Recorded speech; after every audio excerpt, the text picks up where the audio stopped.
How do you think this ends up playing out? And where do you think, how do you think it ends up? Who wins? Yeah, this is kind of a sneaky thing that I've been thinking about just like in the last hour or so since it ended. But Baylor over the last 2 games against Arkansas and against Houston today got the 2 best games that they've gotten from Everyday John. Basically, since early December, maybe early January, since like the Everyday John profiles were being written and everyone was super fucking excited or whatever, right?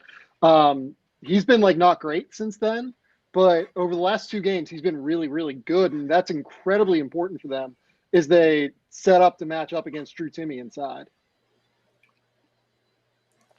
Yeah, no, we talked about that and the importance of slowing down Timme. I really thought that the way, and Sam, you made this point on Twitter too. I saw that the way that they were able to use John to kind of open up shooters, with his roles of the basket, like that changes everything for what they want to do. Because like Flo Thamba, he has a great name, but he's just kind of he's just a guy out there, right? Like he's not really a threat. Yeah.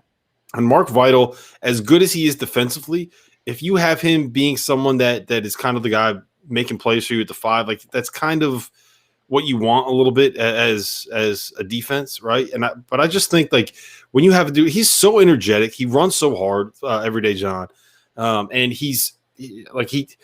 no one's going to jump at him. You give him a lane, no one's going to jump at him at the rim. So I just think that when he's playing the way that he did today, it changes everything for what they're looking for.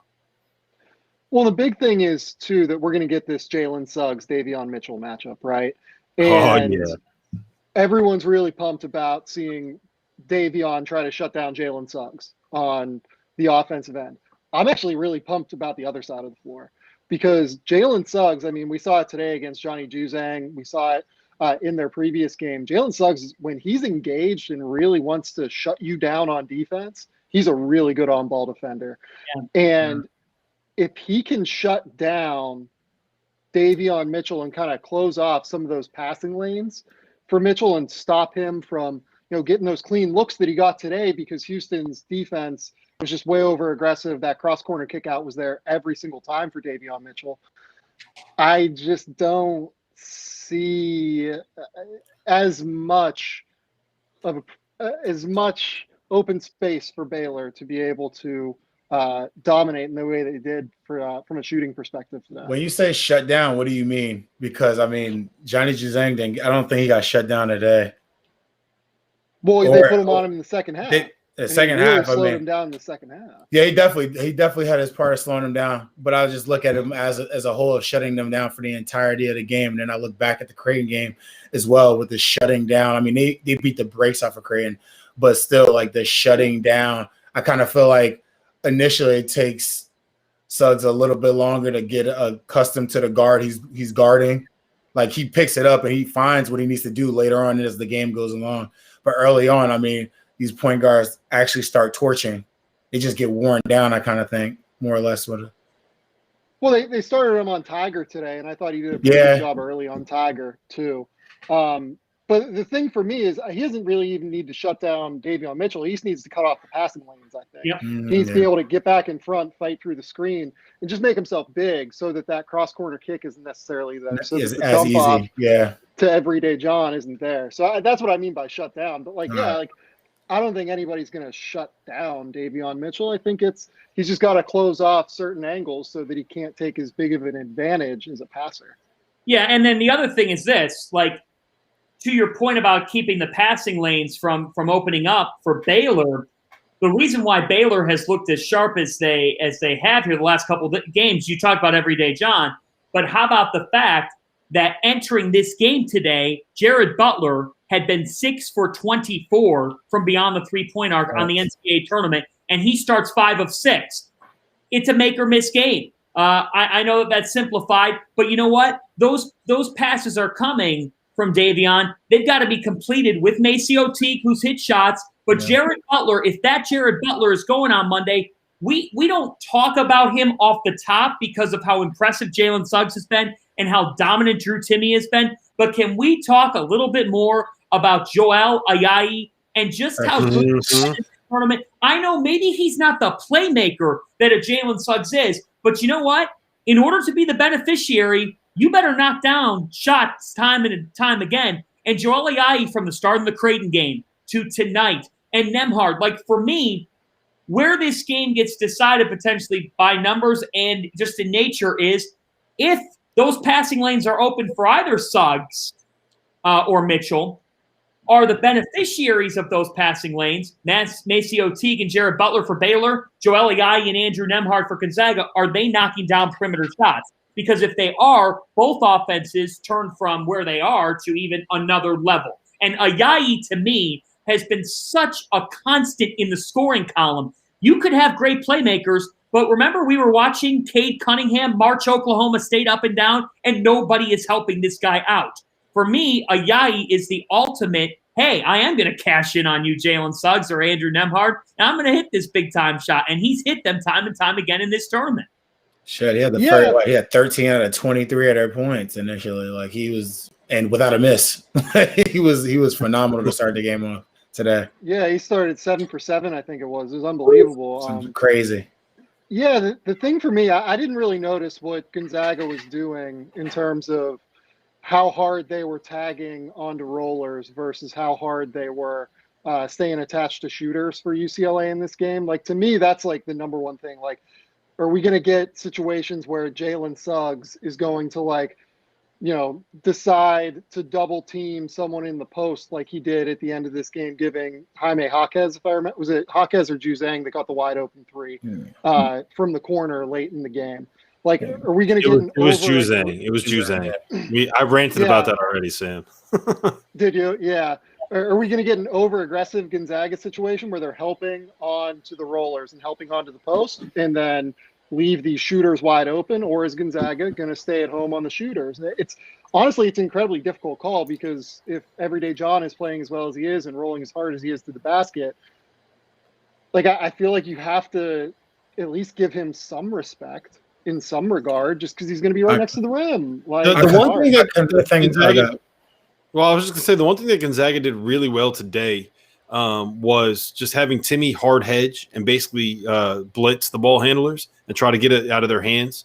I don't know if you can necessarily do that against Davion Mitchell without getting Timme into foul trouble right away.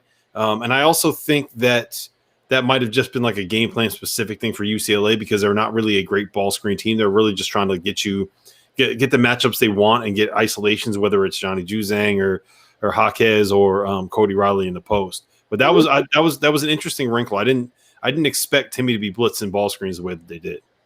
Yeah, they had him ruffle. But question though, what do you think that this will be that difficult for Baylor? Like, as far as like what they're going to do in their ball screen offense versus Gonzaga, I feel like seeing Davion Mitchell and then seeing Drew Timme there as any coverage is like, I feel like Baylor wants that. Or if it's whoever, it could be Jared Butler, it could be whoever. I just feel like the guard scenario in comparison to their bigs, like Baylor's bigs can defend it, and if Everyday John can defend it, then they have Vital there to defend it, and they still have Thom, but they have a lot of people. Mayer, it can sometimes play those positions. But I feel like on the other end, they don't have that many, they don't have much of a leash when it comes to ball screen coverage, which is why I see where you're saying that it's important for Suggs to make sure he gets back and get into the lane, because any four of the guards that Baylor have, the really good guards, I can't see Drew Timme stopping them from getting anywhere on the floor in their coverage. Yeah, totally. And then, you know, kind of what Rob was saying too, you know, one thing that UCLA did in terms of an adjustment was they started using Johnny Juzang as a screener at times early in the first half. Yeah. And it wouldn't surprise me if Corey Kispert's going to have to guard one of these four guards probably. And my guess is what Baylor is going to do is they're going to try and get Kispert in space. They're going to try and get Drew Timme in space, obviously. And if I was Baylor, I would just keep running Kispert. I would keep running screens with Kispert's guy, and I would force him to defend. And screens though, would you do screens? Because I looked at Jaquez today. He didn't need a screen. It was like straight line drives. Like it were like there wasn't much screening. It was just like right to left and straight line drives. You know you what? can run slip exchanges. You can do a whole lot of different stuff. But I'd be running a lot of different ball screen exchange or different sort of looks involving Kispert's man, where he's coming up and being forced to at least make some sort of communication defensively, to where they have to do something. Because then here's the other thing: when they have to do something at a certain point, like you just said with Jaquez, whether it be a screen or not, that action alone is going to apply pressure towards the rim. Exactly. And so even if Baylor doesn't get a great result at the rim, they certainly have the guys from beyond the arc to make Gonzaga pay for that. And what you're going to have happen is that puts pressure on Kispert, which then, if we're going towards the rim, puts some additional pressure on Timme, and that might open it up further for Baylor. So I think there's a ton. I said this, Sam and Da'Sean, I said this early in the pod tonight. Like, there is no one that had a better day, besides Jalen Suggs, than Scott Drew, who got to sit back after a really non-stress win from tip to buzzer, and now gets to watch this game, see these teams go punch for punch in overtime, and really gets a look at, hey, how do I hang in the event that Gonzaga scores 93 points like they did tonight? Like we were saying earlier, if I had told you before the game Gonzaga is going to score 93, anybody would have said, Gonzaga is going to win the game then. UCLA is not going to beat Gonzaga. Well, UCLA put up 90 points. Tonight is just a great blueprint in every way, shape, and form ahead of a national title game. It shows the greatness of Gonzaga. It shows it of UCLA.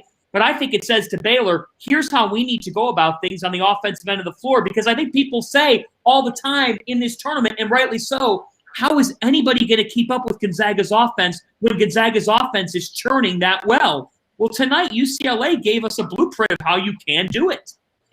See, that's where I actually disagree, Fanta, because I think I think Baylor's going to do what they do. I think UCLA tried to tailor their game plan to trying to slow down Gonzaga, but Baylor's going to be like, fuck that. Like, we're Baylor, like we if we didn't have a COVID pause, we would be undefeated right now. And I think that they're just going to do what they do, which means they're going to get out in pressure. They're going to attack the offensive glass, and they're going to run. They're not going to be afraid of Gonzaga's transition game, because they're basically going to say, if we score, you're not going to be able to run on us. So I expect this game to be like in the 90s. Here's a good question for you. Do you think Baylor attacks the offensive glass as heavy as they typically do in this game, or do they kind of respect Gonzaga's transition approach a little bit more and maybe send some guys back into transition defense a little bit more? Send three. They're sending three. Yeah, I think they're going to do what they do. If they do what they do, I don't know. I'm not sure if I like Gonzaga if Baylor does what they do. I mean that. I do. I do think that they have to adapt some things to beat Gonzaga. I do. Yeah. I think Gonzaga's earned that right. Like, that's just sure. So maybe agree to disagree on this. I get Gonzaga's or I get Baylor's FU attitude, but like, I do think there's certain things that you don't want to play into Gonzaga's hands, and some of the things Baylor does can play into their hands a little bit. I'm just saying. That's why I say that him sitting here watching the games today, like you were saying, Fanta, he can't really mimic much of what UCLA did, because UCLA, obviously their two wings are, as far as ball dominant, and they could score one-on-one, but they also had Cody Riley also, who can score the ball in the post, and they needed to require a double team. As much as I love Everyday John, it's going to be almost like Christian Bishop. It's going to be ball screens and rolls to the basket. It's not going to be giving the ball in the block and make him figure it out. It's not going to be that way for Mark Vital either, or whoever else are going to have to play the five. The only other person I would think that can figure out from the post, and he'll probably figure out for more of a jump shot, would be Mayer. And then after that, it'll be perimeter dominant. And some of those guys in the perimeter, I would think Butler, who's a hell of a scorer, but also he needs that ball screen, because he's not going to just blow by as many people because of athletically. So I guess heading into Monday, it's not that I'm sitting here and saying Scott Drew needs to do what Mick Cronin did. It's not. No, I understand. I was just thinking they don't have the personnel to do it. Period. I just feel like they would have to do their own thing. Like, they would have to play like Baylor, because they couldn't even mimic that, because they don't have the pieces to do so. They just have those guard pieces that are great. Look. And honestly, like, doing what they do, I think is a good matchup for them against Gonzaga. Like I think that they are going to cause Gonzaga problems on the defensive end. Like their offense, I think is gonna wreck, to be honest. Like I think they are going to score points on Gonzaga. It's just whether or not Gonzaga can score enough to keep up. And look, this is one of the best offenses that I've seen in college basketball, Gonzaga's offense. Like I think it's an unbelievable group, but I don't know. Like I think that Baylor has a good matchup in this game. But here's the thing. I don't think that there is, as much as we were just talking and raving about Everyday John, even Flo Thamba, like I don't think that Baylor has anything close to a good matchup for Timme. No, Timme might fuck around and get 40. Yeah. You think Everyday John is good, could give up 40 to 10 to Drew? Not 40. I mean, obviously, you think he'd give up a good amount? Well, okay, so 40 might have been like.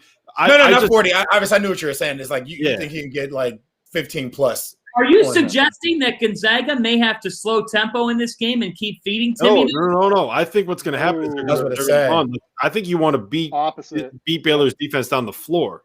Because I think what's going to happen is Baylor's going to send 2 and 3 guys to the glass. So anytime that you get an off defensive rebound, you're going to be able to hit an outlet guy and go. You're going to be able to grab and go if you're Joel Ayayi or Andrew Nembhard. You're going to be able to grab and go if you're Jalen Suggs. So I would expect Drew Timme to get at least 4 to 5 buckets in transition because he's going to run the floor better than anybody else on the court. I expect him to get at least 15 to 20 post touches. Whether or not he scores all of them, who knows?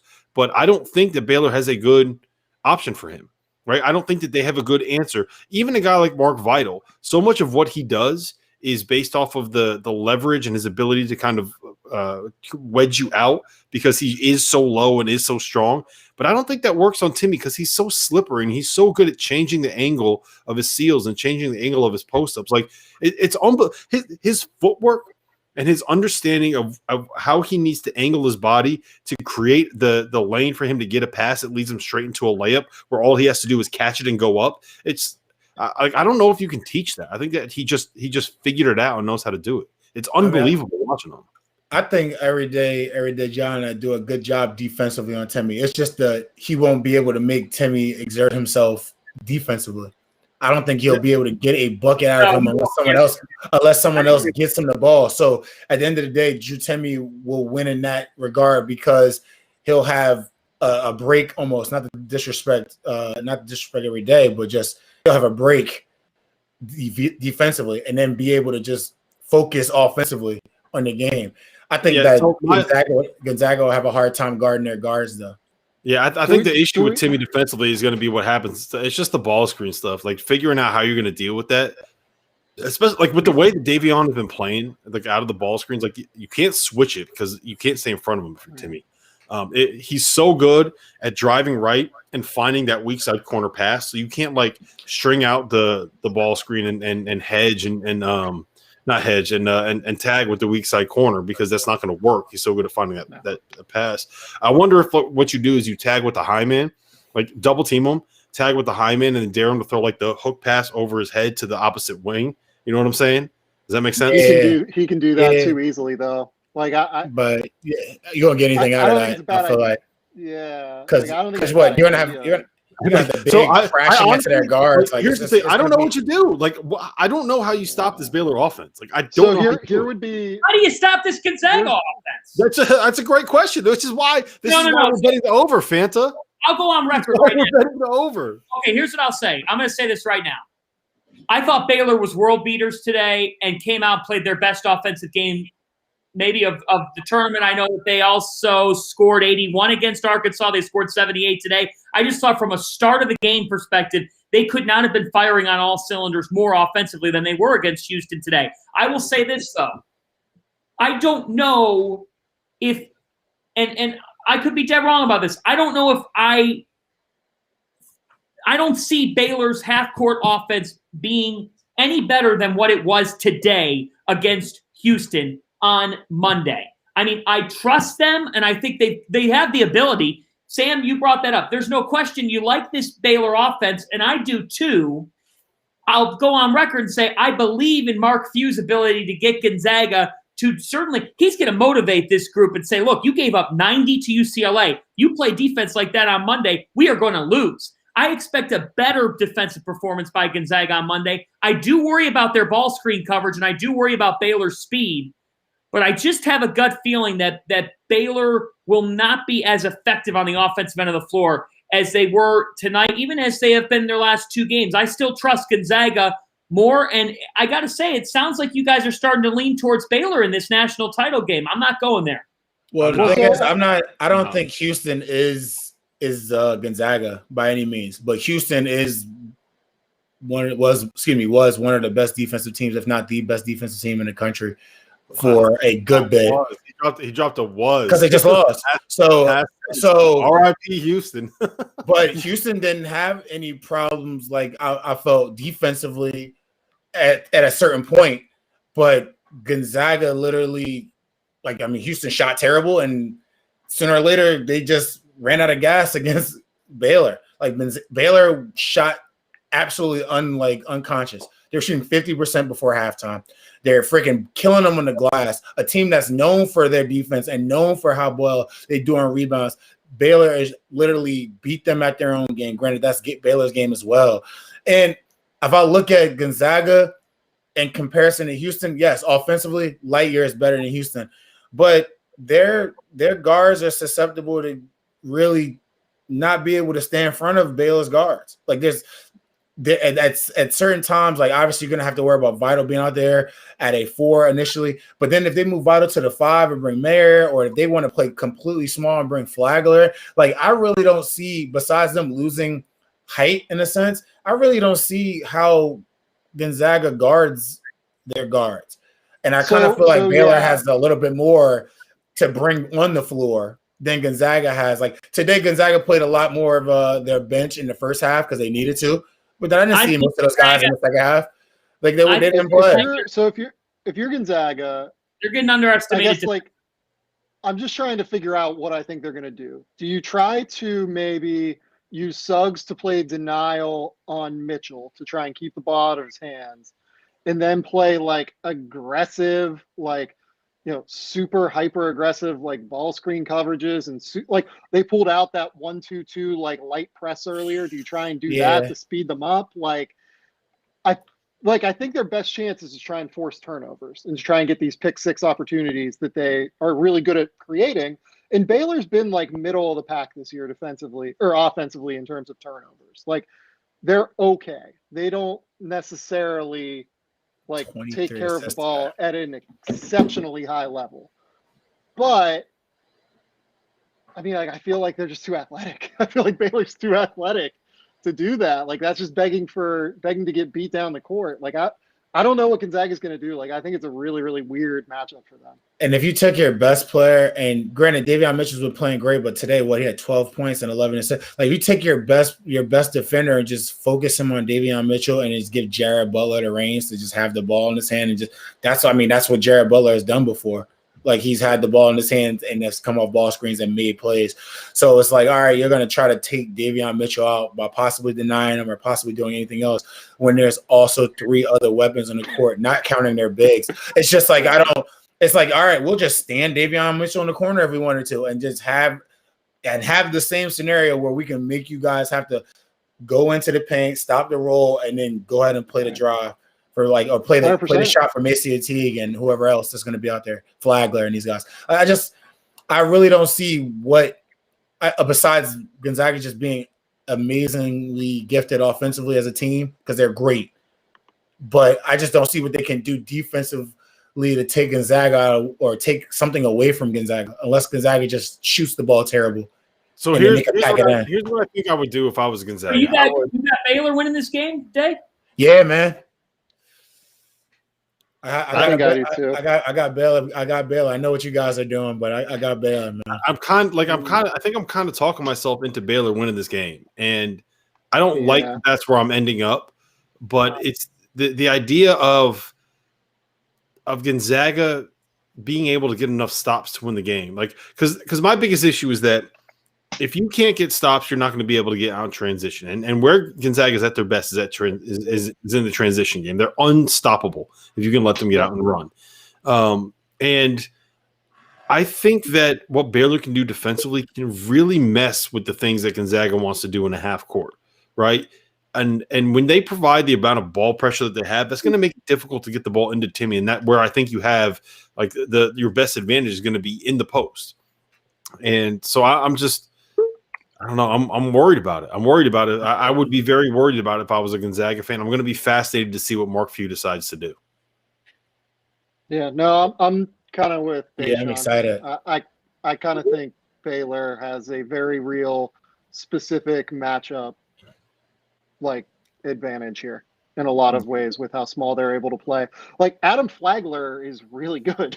No, like, really that's a is. real problem. Yeah. That's a real problem for Gonzaga. Well, Baylor's one of the few teams that has more guard weapons than Gonzaga. Yeah. Yeah. Let alone Baylor's 4 other guards that are better, or 3 other guards that are better than Adam Flagler. Like it's right. It's a weird deal. Yeah, that's what I'm saying. I mean, look, I'm gonna pick Gonzaga in this game. I understand the ideas about Gonzaga's issues with guarding Baylor. Baylor has a matchup that they have more speed there. I guess I'm looking at the way Baylor performed from beyond the 3-point arc. I don't know if I don't see the same thing happening on Monday, and I'm going to trust that Mark Few finds something. I don't know what it is. I don't know if it's going under stuff a little bit and living with certain shots being taken by Baylor. I'm curious to see. Look, to your guys' point, like Drew Timme, there hasn't been an answer for him, and I don't think Baylor has that answer. So that's why I alluded earlier, like for me, I understand the whole idea of you want to get up the court against Baylor and keep them out of their half-court defense. But there's also the element of if you know you've got an advantage in the paint with Timme, you're comfortable. You need to be comfortable, and they should be, and they will be, trying to exploit that when Baylor is in their half-court defense. They've got to hone in on that and keep on giving Timme touches. Rob threw out the 40 figure, but Rob, we all know you weren't saying he's going to finish with 40 points. We're saying you have to treat it like that in your half-court offense approach. Yeah. Yeah. Well, listen. All right. I want official picks for everyone, and then we're going to get out of here. Day, you got Baylor? Yeah, I got Baylor, bro. I can't foresee them if Gonzaga starts switching and they get Corey Kispert on the perimeter with Davion Mitchell or Jared Butler or any. I don't foresee it going well. Like they're not going to go to a mismatch in the post, similar to how UCLA tried to do tonight, or similar to how UCLA tried to do tonight. They're going to go and use their guards to attack the mismatches, similar to how Baylor did against West Virginia and other teams like that. Like they took the guards they felt, or the bigs they felt were mismatches defensively, and they just attacked the basket and went downhill, found other people, found guys on their team.